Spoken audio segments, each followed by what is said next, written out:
Di video sebelumnya kita udah bahas soal tips ataupun trik wawancara interview buat teman-teman yang baru fresh graduate ya. Ya, baru lulus. Baru lulus kayak gitu.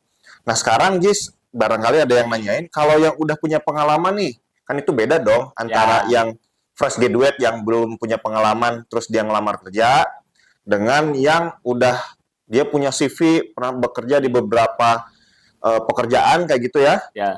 Nah, ini ada nggak trik-trik ataupun tips-tips cara mewawancarai teman-teman yang udah punya pengalaman pekerjaan sebelumnya gitu? Secara umum sama ya, sama yang baru lulus. Yang pertanyaan awal-awal tuh kayak latar belakang, terus hobi atau gaya hidup lah ya, gaya hidup, terus ekspektasi gaji segala macam lah ya, mirip lah. Teman-teman bisa cek video yang sebelumnya ya, trik wawancara lah ya judulnya. Nah, di situ dijelasin beberapa poin yang baru lulus. Nah, tapi ketika yang melamar ini dia pernah bekerja sebelumnya, ada tambahan. Dari pertanyaan-pertanyaan yang baru lulus itu ditambah dengan pertanyaan-pertanyaan ini. Oke.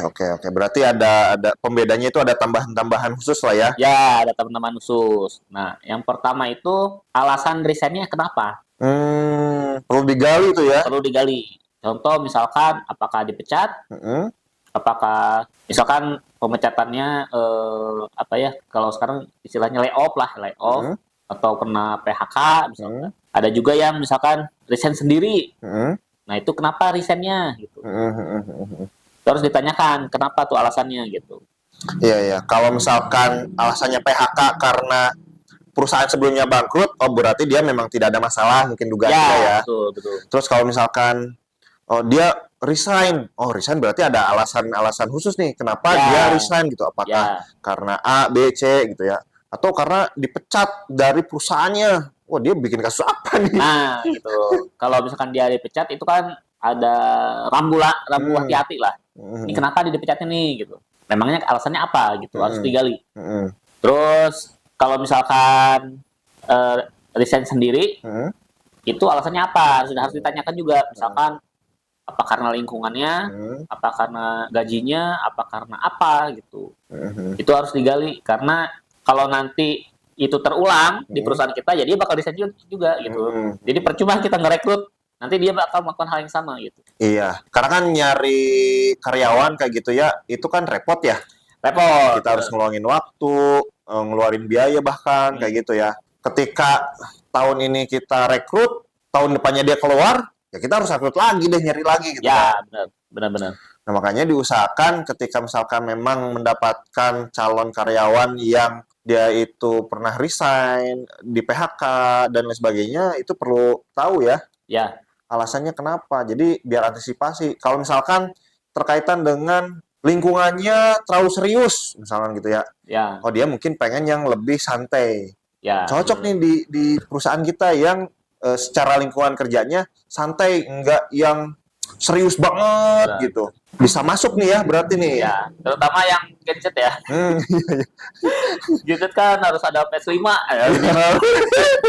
Iya, jadi misalkan waktu istirahat benar-benar bisa refreshing misalnya kayak gitu ya. Setelah konsentrasi 3 jam, 4 jam, misalkan udah konsen lah tenaganya buat kerjaan, pas waktu istirahat 1 jam bisa refreshing, bisa sholat, makan, bercanda sama partner kerja lah kayak gitu ya. Kayak kalau Raymond bilang ada meja pingpongnya enggak? Bener.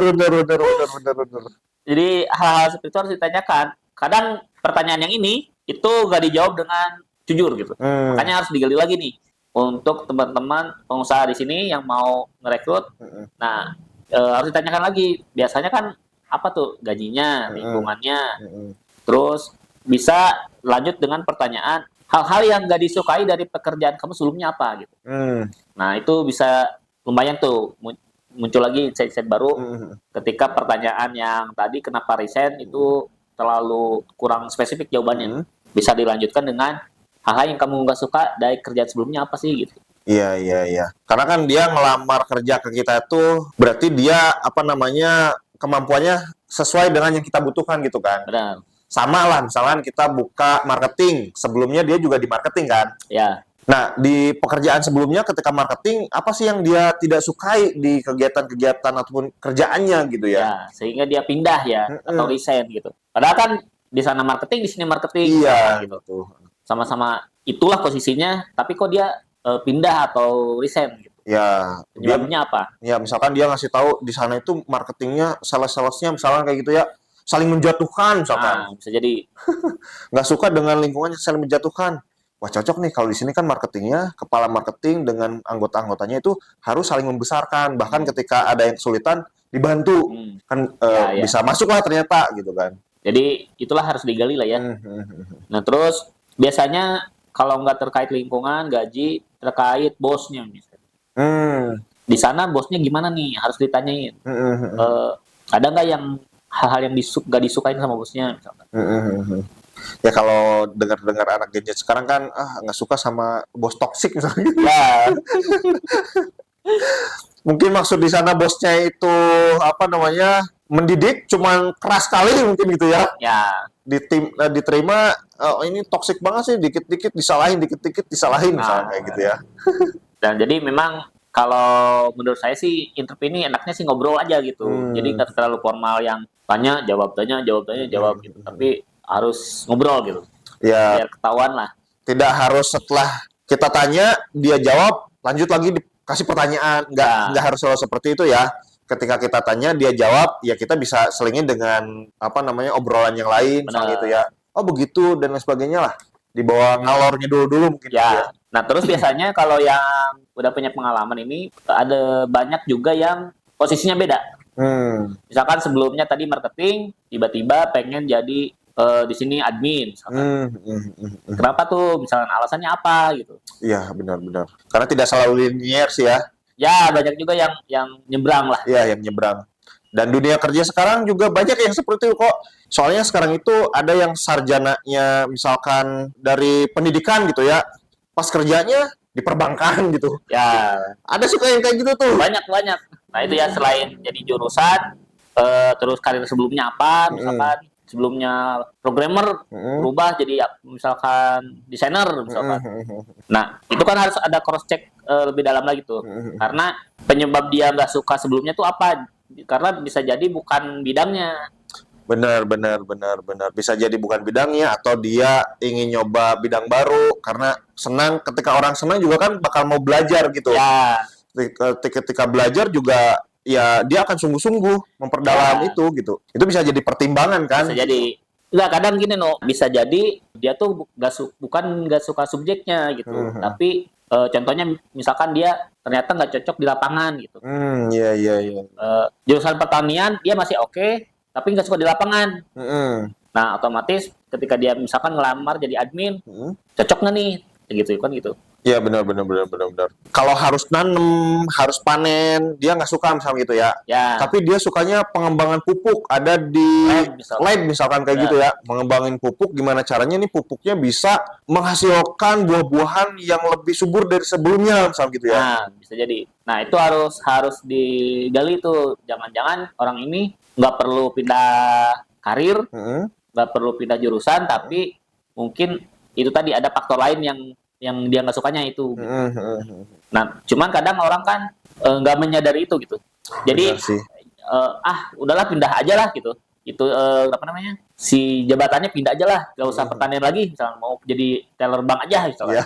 Gitu. Padahal sebenarnya dia potensi juga tuh di pertanian. Iya. Gitu. Iya sih, kadang orang bahkan dirinya sendiri tidak sadar ya. Ya, gitu. Sebetulnya dia suka dengan jurusannya yang dipegang gitu kan, jurusan pertanian, tapi nggak suka di lapangannya aja gitu. Ya, bisa jadi kayak gitu. Lebih senang ke gimana caranya mengawinkan apa namanya pohon ini dengan pohon ini kayak gitu ya. Bisa di lab lah kayak gitu Pak ya. Atau ada juga yang mungkin sebelumnya programmer. Tapi dia ternyata nggak suka diem aja di ruangan gitu. Dia pengen ngobrol, pengen apa. Nah, bisa masuk ke misalkan marketing, tapi masih tetap yang berbau IT misalkan gitu. Benar. Jadi sebagai pebisnis harus bisa menggali dalam waktu singkat lah. Benar.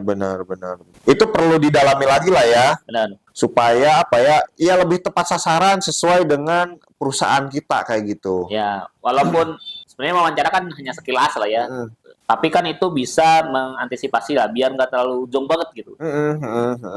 Ya tadi biar nggak baru 1 tahun resign, karena kita nggak antisipasi ketika wawancara lah ibaratnya kayak gitu ya. Bahkan jangankan 1 tahun, banyak juga yang misalkan baru sebulan langsung resign. Ya benar. Itu apalagi tuh repot kan sih.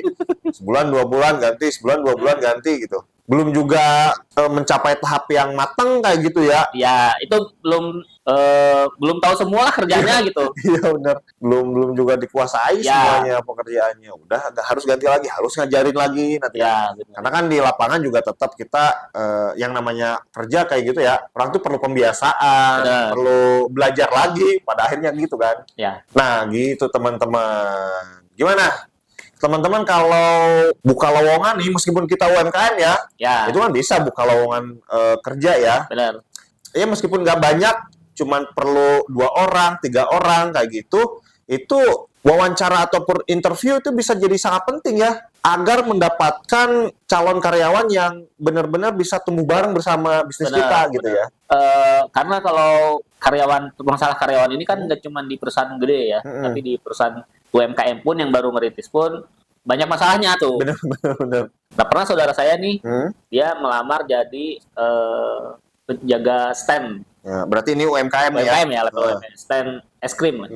Nah, si perusahaannya atau si pebisnisnya ini nggak menyampaikan penempatannya di mana, terus harus ngapain, karena lokasinya seperti apa, itu nggak disampaikan tuh. Dia datang, dianterin, pas nyampe booth sana ternyata dia jauh kemana-mana tuh, susah beli makan, susah beli apa, apalagi dia nggak bawa motor gitu ya. Jadi wah gimana nih gitu ya. Ya benar. Saya mau makan siang aja susah gitu ya. Jauh nggak bisa setengah jam jalan kaki kan gitu. Nah, itu nggak disampaikan tuh. Harusnya itu menjadi poin yang ada di interview gitu. Benar. Ketika interview kan harusnya ngasih tahu outletnya di mana, kerjanya bagaimana. Nah, itu. Terus apa yang harus dilakukan gitu kan? Ya minimal ada info lah, bawa bekal misalkan, atau ada kendaraan kan di rumah, bawa motor. Iya. Jadi wawancara itu kalau di video sebelumnya kan kita udah sampaikan, wawancara itu penting untuk kedua belah pihak. Benar. Gitu. Bukan cuman kita sebagai pelaku usahanya aja, tapi buat karyawan kita juga. Jadi yang menentukan kita mau kerjasama itu ya dua-duanya gitu kan. Ya, dua-duanya. Karena dua-duanya merasa ada kecocokan gitu kan setelah hasil interview gitu. Nah itu ya, jadi perusahaan pun harus jujur lah. Ada info apa disampaikan, karena ini juga untuk menghemat lah, biar nggak terlalu rekrut lagi. Iya, kalau kayak gitu mah kita ya formalitas aja dong gitu ya. Yang penting mah ada yang kerja aja kayak gitu loh ya. Iya. Ngapain buka wawancara gitu kan? Iya, akhirnya kan kayak tadi yang saudara saya juga akhirnya mengundurkan diri. Iya. Jadi otomatis kan si perusahaan ini nyari lagi. Benar. Nah gitu ya teman-teman ya. Oke, kalau suka dengan video edukasi seperti ini, silakan di-like, di-komen juga di-subscribe. Kalau ada pertanyaan ya di komen-komen kayak gitu ya. Tapi sebelumnya Jis, karena kita juga UMKM nih ya, perusahaan yang mencoba untuk tumbuh kayak gitu ya. Kita promosi dulu dong. Promosi dulu, betul. Iya. Nah, jadi Kebun Desain ini, studio desain, kita menjual jasa desain logo buat teman-teman yang mau bisnis atau yang mau udah bisnis tapi mau ganti logo.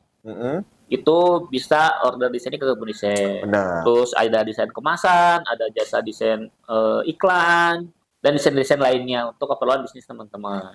Selain itu kita juga membantu pendaftaran merek ke DJKI ya. Ini lagi rame-ramenya nih. Rame karena terkait marketplace ya. Kalau ini jasa daftar merek, terus jasa pembuatan NIB bisa juga tuh. Terus PT perorangan bisa. Nah, itu bisa langsung WA ke nomor yang ada di bawah. Atau di deskripsi juga ada. Kayak gitu ya, teman-teman ya. Oke, sampai jumpa di video selanjutnya. Bye-bye.